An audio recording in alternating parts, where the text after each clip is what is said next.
السلام عليكم. إن خلص الفول أنا مش مسؤول.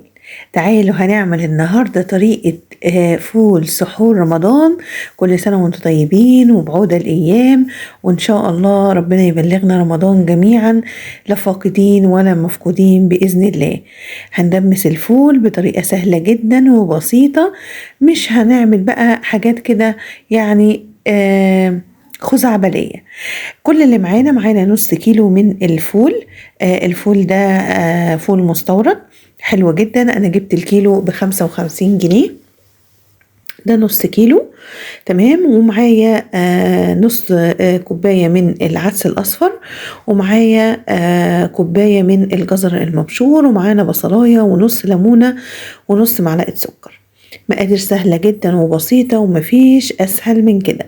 هندمس الفول ولا الحوجة للمطاعم والأسعار المجنونة اللي احنا شايفينها كل يوم بتزيد. نعمل الحاجة بنظافة وبشياكة في بيتنا.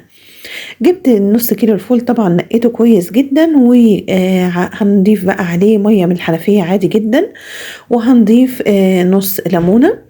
احنا هننقع الفول ده قبل ما نستخدمه بليلة، يعني انا نقعته كده الساعة حوالي 12 بالليل، هشتغل فيه تاني يوم الظهر. فاحنا حطينا المية وحطينا نص ليمونة وحطينا نص معلقة سكر. نص معلقة السكر هنا هتساعد في التسوية بسرعة، وهيبقى الفول زبدة كهرمان. هنقلب كويس جدا وهنسيبه بقى منقوع كده لحد الصبح، وهنشوف هنعمل ايه تاني. احنا هنا بقى شوفوا جينا الصبح بسرعة اهو. نقعنا الفول، وزي ما انتم شايفين يعني ملاحظ ان الفولاية حجمها اتغير زي ما انتم شايفين كده. كبرت شوية. غسلته وشطفته حلو قوي تحت مية جارية. ومعانا العدس بقى غسلينه ومنشفينه، والبصلاية متوسطة، ومعانا كوباية جزر. هي دي المكونات اللي احنا هنحطها على الفول، ولا اكتر ولا اقل. صدقيني هتاكلي فول يعني حكاية بجد، وكمية مناسبة، يعني هتقعد معاكي فترة حلوة جدا. هنزل بقى بالعدس الأصفر المغسول ومتنشف كده زي ما انتوا شايفين، مصفيينه يعني. ومعانا كوباية جزر مبشورة، وادي الدماسة بتاعتنا. طبعا زي ما انا قلت لكم يمكن في فيديوهات كتير ان انا بحب استخدم الالومنيوم في بعض الوصفات. يعني في الفرن بصراحة بحب استخدم الالومنيوم في المعجنات والمخبوزات والحاجات دي.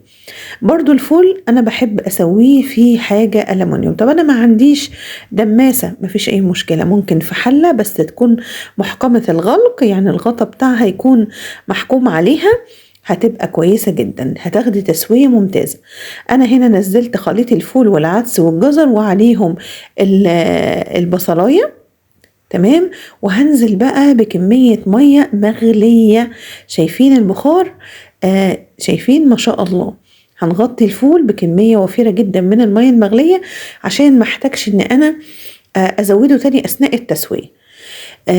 هنا المرحلة دي مهمة، ان المية لازم يا جماعة تبقى مغلية. شايفين عمل البخار حتى على القدرة بتاعتي.